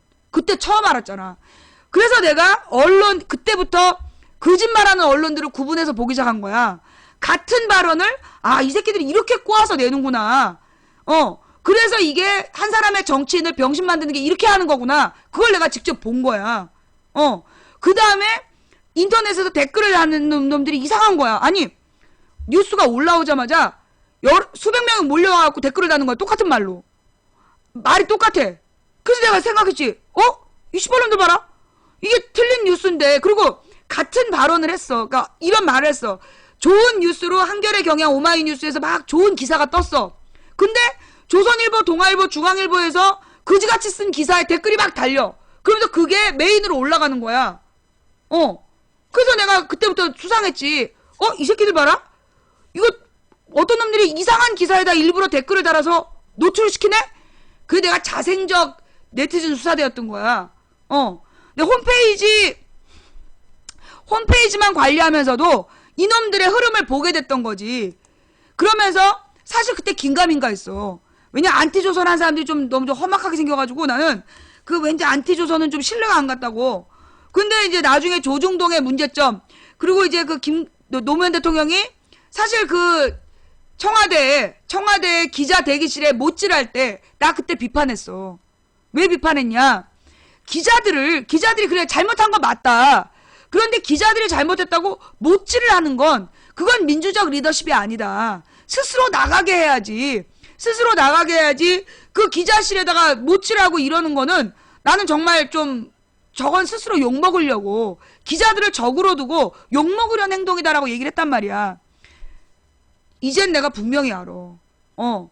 이제는 내가 분명히 알아요. 이제는 옛날에 왜 김대중 노무현이 그렇게 당했나. 김대중 노무현 때 왜 좋은 정책을 만들었는데도 맨날 등신 취급받았나. 이젠 알아. 뭐 때문이야? 언론 때문이야. 언론이란 이름의 이 개새끼들이, 소위 이 언론은 누가 돈을 내줘? 여러분 조선일보, 동아일보, 중앙일보 엄청 두껍잖아. 절반이 광고야. 그 광고 봐봐. 다 누가? 대기업이야. 한쪽 면에 나비 날라다니고 애가 웃고 아빠가 애 까르륵, 그거하고 대기업이 무슨 관계 있냐고. 그 기업에서 일하는 아버지들은 애 안고 풀밭에 누워있을 시간이 없어. 그런데 그냥 그 기업 광고들을 보면 막 그 꽃놀이 하는 가족의 모습 다 개뻑이잖아. 그걸 이미지 광고라 그래. 그 이미지 광고가 어마어마하게 비싼 광고예요. 그거 몇 억짜리야. 그 이미지 광고 맨 뒤쪽에다가 이미지 광고 넣는 거, 그거 1억이야. 1억이 넘어. 2004년도에 그게 1억이라고 그랬으니까 지금은 더 비싸겠지. 그러니까 결국은요, 이런 조중동 같은 언론사의 광고비, 그 광고비를 대주는 게 대기업이야. 그러니까 대기업으로부터, 재벌들로부터 광고비를 받아서 언론사를 운영을 해. 그러니까 이 언론은 누구의 입맛에 맞아야 돼? 재벌의 입맛에 맞아야 되는 거야. 그래서 재벌에게 충성하는 게 언론이야. 옛날에 군부 독재 시절에는 군부 독재자들에게 충성을 했어. 그런데 왜냐면 충성 안 하면 붙들려서 고문당하니까 막 똥구멍에다 찌르고 막 이러니까 얘네들이 이제 겁나가지고, 옛날에 군부 독재에는 이승만, 박정희, 전두환, 만세 이랬단 말이야. 그러다가 김영삼 때부터, 아니지, 노태우 때부터지. 노태우 때부터 민주주의를 경험한 거야. 그때부터 이제 이 재벌 권력 시대가 시작이 되거든. 노태우 때. 그러면서 얘네들이 돈 맛을 본 거지. 그러니까 이제는 이 언론이 누구랑 손잡고, 옛날에는 독재 권력과 언론이 손잡았었다라면 지금은 재벌과 언론이 손잡고 정치를 주무르는 거야. 그러면서 국민들에게 진실을 숨기는 거지. 그러니까 김대중 노무현 정부가 100% 완벽한 정부였고 100% 잘했냐? 그건 아니야. 그렇게 얘기하는 건 미친놈이야. 김대중 노무현이 100% 완전한 정치를 했다라고 얘기하면 그거는 씨발놈이고 미친놈이야. 그러나 김대중 노무현이 역대 대통령 중에 가장 민주적으로 운영했다. 그건 맞는 말이야. 역대 대통령들 중에 가장 민주적으로 국정 운영을 했다. 그 말은 맞지만 완벽한 정치를 했다 라고 얘기하는 건 미친놈이에요. 아니 무슨 교주도 아니고 인간이 무슨 완벽해. 김대중은 김대중의 잘못이 있고 노무현 땐 노무현의 잘못이 있는 거야. 그러니까 우리 국민들이 김대중의 공과 가를 정확히 봐야 되고 노무현의 공과 가를 정확히 봐야 되는 거야. 잘한 건 잘했다, 못한 건 못했다. 그걸 분명히 알아야 그 다음 민주적 지도자에게 우리가 시키는 거야. 옛날에 내가 문재인 후보하고 아프리카에서 방송을 할 때 그때 내가 문재인 후보한테 질문한 내용이 뭐였냐. 나는 당신이 노무현 대통령을 존경하는 거 안다. 그런데 지금은 노무현식 정치로 할 수 있는 때가 아니다. 우리는 노무현 같은 정치인을 원하는 게 아니라 포스트 노무현, 노무현보다 나은 정치인을 원한다. 거기에 대해서 당신 생각이 뭐냐 이렇게 물어봤어요. 그때 그러자 그때 5천 명이 봤잖아. 그때 문재인 선수가 당황하지 않고 노무현 정부 그러니까 참여정부가 만들어지던 시대의 시대 정신이 다르고 지금의 시대 정신이 다르다. 따라서 노무현 대통령 시대하고는 다른 요구가 있다라고 본다. 그래서 내가 문재인을 지지했던 거야. 그래서요. 우리가 막 노무현이 완벽했다? 김대중이 완벽했다? 그거 잘못된 거야. 그들이 뭘 잘했는지 뭘 못했는지를 분명히 알아야 다음에 우린 더 나은 정권을 만들 수 있는 거예요. 그런데 지금 노무현 지지자들의 수준은 여전히 노짱이 그립습니다. 문재인이 그렇게 했으니까 뭔가 있으니까 그러지 않았을까요? 내가 그것 때문에 아직까지 아프잖아. 내가 그때 터진 속이 아직 봉합이 안 됐어. 내가 그때 심장이 그때 찢어졌나 봐. 내가 뭐 문재인이 안철수를 혁신위원장으로 한 건 우리가 모르는 뭔가 혁신적인 면이 있었던 거 아닐까. 내가 그 여자 때문에 그때 심장이 찢어진 것 같아. 그래서 내가 지금까지 아파. 숨을 막 쉬면 쓰라려. 이렇게 숨 쉬면 심장이 쓰러진 게 그 여자 때문에 그런 것 같아. 결국 노무현 지지자들은 노무현 대통령의 뭐라 그러나 틀거리에 갇혀 있어. 노무현 대통령이 가장 위대했다라는 그 생각을 극복을 못하기 때문에 걔네들이 또 항상 문제가 뭐냐면 제일 설치고 다녀. 대부분 노무현 대통령을 찍었던 대부분의 국민들은 노무현의 공과 가를 알아봐요. 잘한 것도 있고 못한 것도 있다. 그런데 노무현의 극렬 지지자들은 그런 판단이 안 되는 거야. 무조건 노무현이 옳다. 노무현의 분신, 노무현의 현신, 문재인이 하면 무조건 옳다. 그런 생각을 갖고 있기 때문에 상식적인 국민이 다가갈 수가 없는 거야. 쟤네 좀 이상해. 쟤네 좀 제정신이 아닌 것 같아. 우리가 막 박정희를 막 섬기면서 박정희 동상에 절하는 사람들 보면 미친 사람 같잖아. 근데 노무현 지지자들에게도 똑같다고. 박정희 우상에 가서 절하는 인간들이나 노무현이 완벽하다고 떠드는 인간들이나 국민들이 볼 땐 똑같다고. 예. 그래서 우리는 김대중이나 노무현 같은 사람들을 올바른 민주주의적 리더십으로 분석해야 돼. 그래서 장점은 따라 배우고 단점은 극복하고 그렇게 해 나가야 된다는 거죠. 그걸 못하면 민주주의는 없어. 자, 일단 뭐 여기까지가 내가 노건호 이야기에서 노건호의 추도사. 나는 자식으로서 마땅히 할 말을 했다라고 봅니다. 노건호 추도사는요, 내가 볼 때 자식으로서 마땅한 할 말을 했고, 도리어 노건호가 했던 말을 듣고 그게 뭐 좀 문제가 있었다라고 얘기한 야당 의원들 그 명단 밝혀. 그 목소리 변조하고 익명으로 얘기하지 말고 얼굴 까고 얘기해. 씹새들아. 너희 새끼들이 야당답게 못 싸워서 김무성이가 당대표가 할 때까지 그 선거사범을 못 잡아넣어서 그 아들이 직접 나선 거야. 그럼 미안하다는 생각을 해야지 어디다 대고 욕지거리냐? 지들이 도리어 그 사실 그 가족 앞에 노무현 가족 앞에 김무성이가 저 앉아있게 못했어야지. 오지 못하게 했어야지.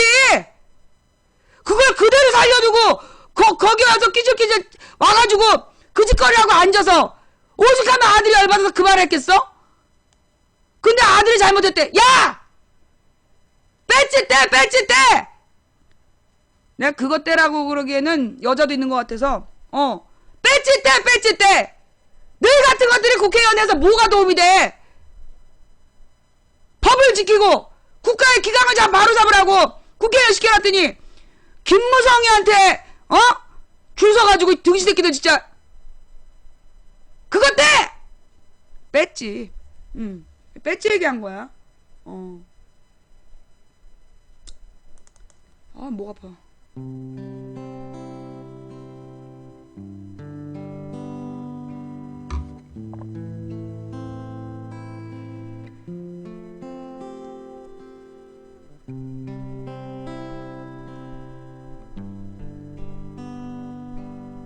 배지 떼라고! 왜들 그래? 아유, 뭘 들어가. 바쁘게 가지마.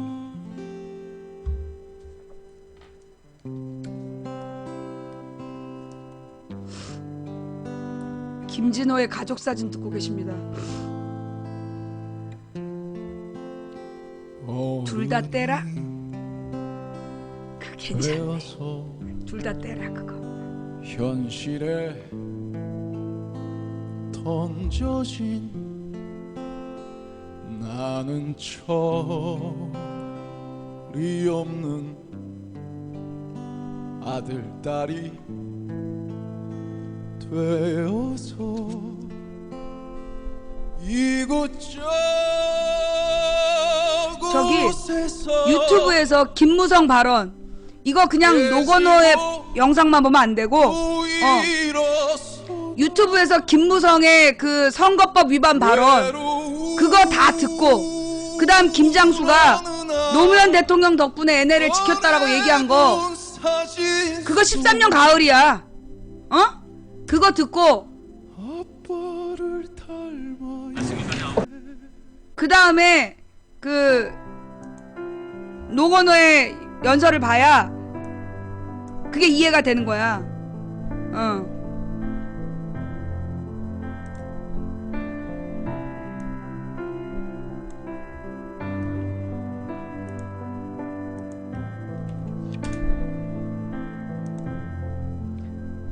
내 젊음 김무성 발언이요. 김무성 NLL 발언. 그 동영상 그거 같이 봐야 돼. 갈 때쯤 그제야 보이는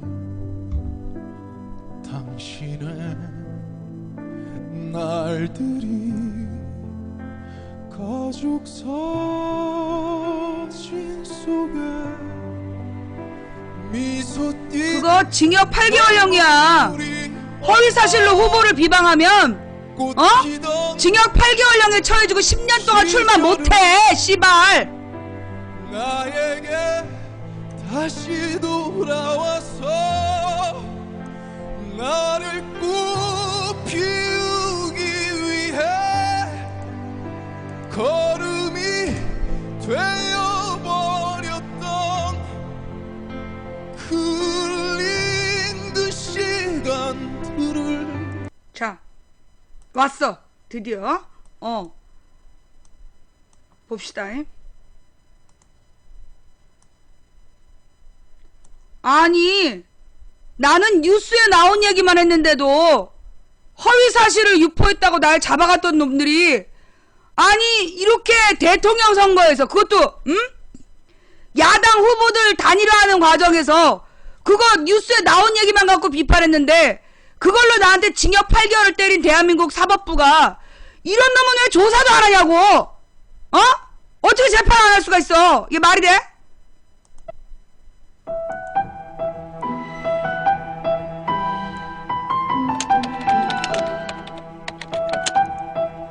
중앙선대의 국발 본부장이신 김무성 본부장 소개합니다.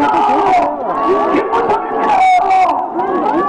국민 여러분, 다음에 제가 드리는 말씀은 전 국민이 현재 최고의 관심을 갖고 있는 노무현 대통령이 김정일에 가서 한 굴욕적인 발언에 대해서 제가 오늘 대한민국 대표로 이 자리에서 공개하겠습니다. 지금 이 시간 새누리당 중앙당사에서 정문원 의원이 이 내용을 가지고 기자회견을 지금 하고 있습니다. 제가 그 내용을 그대로 여러분 앞에 보고 말씀드립니다. 끝까지 조용하게 경청해 주시기 바랍니다. 노무현 대통령이, 대한민국의 노무현 대통령이 북한의 김정일에게 한 말입니다. 그동안 외국 정상들의 북측에 대한 얘기가 나왔을 때에 나는 북측의 대변인 또는 변호인으로서 했고 때로는 얼굴을 붉혔던 적도 있습니다. 남측에서도 군부가 뭘 자꾸 안 하려고 해서 이번에 군부가 개편되어서 사고방식이 달라지고 평화협력에 대한 전향적인 태도를 가지고 있습니다. NLL 문제는 국제법적인 근거도 없고 논리적 근거도 분명치 않습니다. 남측에서는 이것을 영토로 주장하는 사람도 있습니다. 짜집기 해서 헌법 읽고 있는 문제라고 주장하는 사람도 있는데 헌법 문제가 절대로 아닙니다. 얼마든지 내가 맞서 나갈 수 있습니다. 나는 지난 5년 내내 북핵 문제를 둘러싼 북측의 6자 회담에서의 입장을 가지고 미국하고 싸워왔고 국제 무대에서 북측 입장을 변호해왔습니다. 자, 이거 보세요. 토시 하나 안 틀리게 중간중간에 읽었어. 봐봐. 그래서 나는 쭉 문장이 나오죠. 그 뒤에 뭐라고 나와요? 그러나 지금 이 김무성이가 읽은 장면들이 바로 그 뒤에 노무현 대통령이 김정일한테 따내는 장면이야. 너가 포기할 거 포기해라. 내가 북한을 위해서 내가 국제 무대에서 많이 방패막이를 해줬으니 너가 정말로 평화통일을 원한다면 내 말 들어라 라고 한 거야. 그러니까 뒤에 그 김정일을 항복받기 위해서 앞에 한 부분만 딱 띄워가지고 저렇게 읽은 거야. 완전 사기꾼이죠.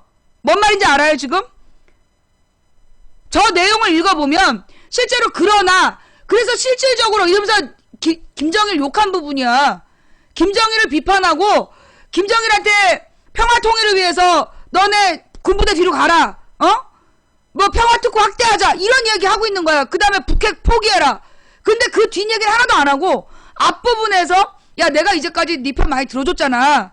이제 네가 한반도를 위해서 이런 일 해야 되지 않냐? 라고 얘기했는데 뒷부분은 싹 빼고 앞부분만 다 짜집기를 해서 저거 선거 때 읽은 거야. 무엇보다 저 지금 읽고 있는 저 자료는 소위 남북 고위 정상회담의 자료이고 이거는 대통령 기록물이기 때문에 함부로 열람할 수가 없어. 저걸 보기 위해서는 국회 3분의 2가 동의를 해서 봐야 되는 거야. 그런데 저 내용을 지들끼리 무단으로 빼돌려가지고 지금 선거 때 짜집기를 해서 읊어댄 거예요. 이게 지금 저 김무성의 저 발언은 단지 허위사실 유포죄가 아니야. 국가기밀을 누설한 죄야. 대통령 기록물법 위반이고 그 다음에 남북 평화와 화해 협력을 저해한 행동이었으며 후보를 비방하고 허위사실을 유포한 선거법 위반. 저거 만약에 내가 저렇게 했으면 아니 노무현이 만약에 저렇게 했으면 부관 참실했을 거야. 사형시켰을 거라고 저것들이. 계속 봅시다. 남측에서 이번에 가서 핵 문제를 확실하게 얘기하고 오라는 주문이 많았지요. 그런데 그것은 되도록 가서 판을 깨고 오라는 얘기가 아니겠습니까? 분명히 얘기하는데 뱅커 델타 아시아 BG 문제는 미국의 실책인데 북측에 손가락질하고 북측보고 풀으라고 하는데 이런 것 부당하다는 것 다 알고 있습니다. 이때 야당은 뭐 했느냐는 질문이 들어왔는데요. 그 질문에 대한 답변 김한길이가 한참 대통령 선거하고 있는데 그 대통령 선거본부 야당 최고위원회 전부 다 동반 사퇴하자고 개 지랄 떨고 지가 사퇴해갖고 그때 그 문재인 후보는 당 선거본부도 없이 선거를 치렀어야 됐어. 김무성이가 저짓거리 할 때 김한길이가 그런 짓을 했어. 제일 큰 문제는 미국입니다.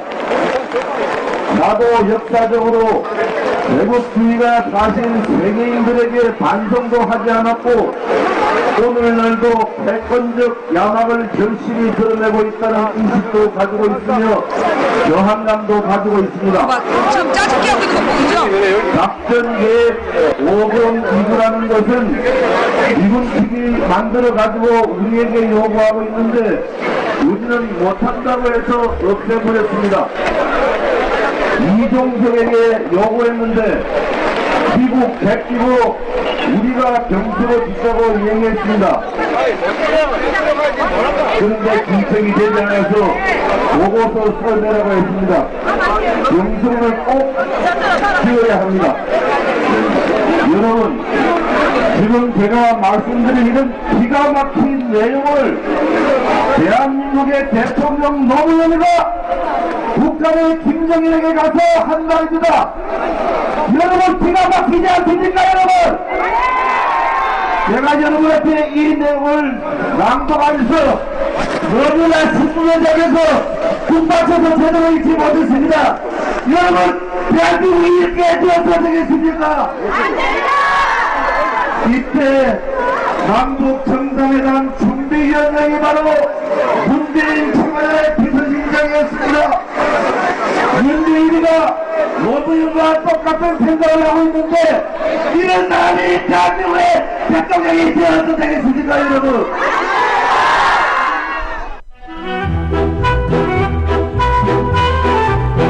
많이 당하셨어요?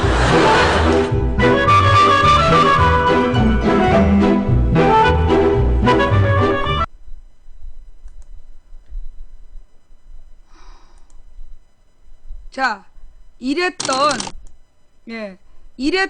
김무성이 전병헌이 인터뷰하고 있던 맨 앞부분이 뭐냐? 그때 전병헌이 노무현이 NL을 포기했다고 기자회견했어. 그 기자회견을 하고 김무성이는 선거 유세 현장에서 저렇게 짜집기 해가지고 허위사실을 유포하고 있었다고. 저거 선거법 위반으로 징역 8개월형에 처해져야 돼. 그리고 김무성이 총괄본부장이었기 때문에 김무성이 징역형을 받으면 박근혜 당선 무효야. 그거 알아요? 총괄본부장이 저걸로 징역형이 확정되면 박근혜는 당선 무효야. 그런데 지금 박근혜가 대통령을 하고 있고 지금 김무성은 저런 짓거리 하고 처벌도 안 받았어. 서면 조사 받고 끝났어. 씨발. 그런데 어디 뻔뻔스럽게 그 자리를 와. 어디 뻔뻔스럽게 그 자리를 와. 자, 그러면 노무현 대통령은 정말로 NLL을 팔았을까요? 박근혜가 국가안보 전략실장으로 썼던 김장수, 노무현 대통령 때 국방부 장관, 노 전 대통령이 소신껏 하라고 말해서 NLL 지킬 수 있었다. 씨발 이게 10월에 얘기한 거야. 13년 10월에. 12년 12월에 김무성이가 저 개 거짓말하고 노무현 대통령이 NLL 팔았다가 개지랄 떨었는데 10개월 동안 침묵하고 있다가 이때 가서 얘기한 거야. 이 기사 여러분 꼭 확인하셨다가요. 이거 여러분들 뭐 노무현이 NLL 팔았다 이렇게 얘기한 새끼들한테 갖다 발라줘. 그러니 노무현 아들이 얼마나 기가 막혔겠어. 노 대통령 아들이 이런 일이 있었던 김무성이가 와가지고 추도식에 참여했답시고 떠들고 있는데 얼마나 기가 막혔겠어.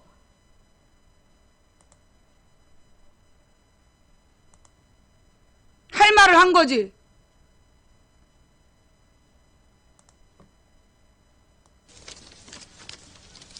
육주기를 맞이해 찾아주신 많은 분들께 감사드립니다.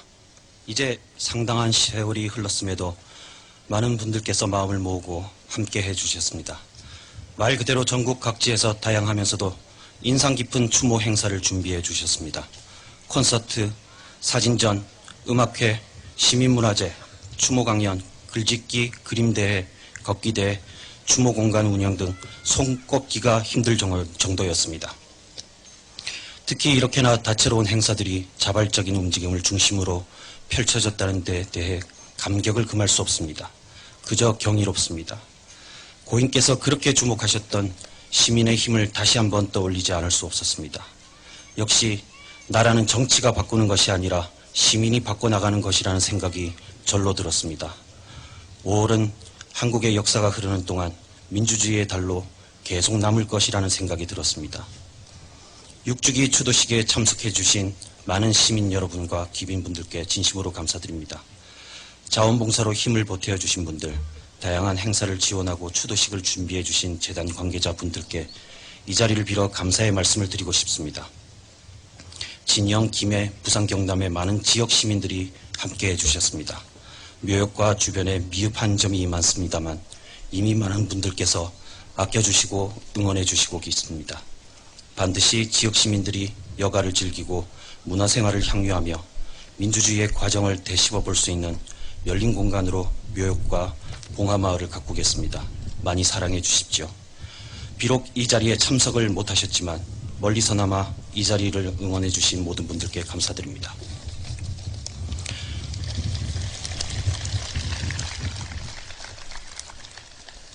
그리고 오늘 이 자리엔 특별히 감사드리고 싶은 분이 오셨습니다. 전직 대통령이 NLL을 포기했다며 내리는 비 속에서 정상회의록 일부를 휘토하듯 줄줄 읽으시던 모습이 눈에 선한데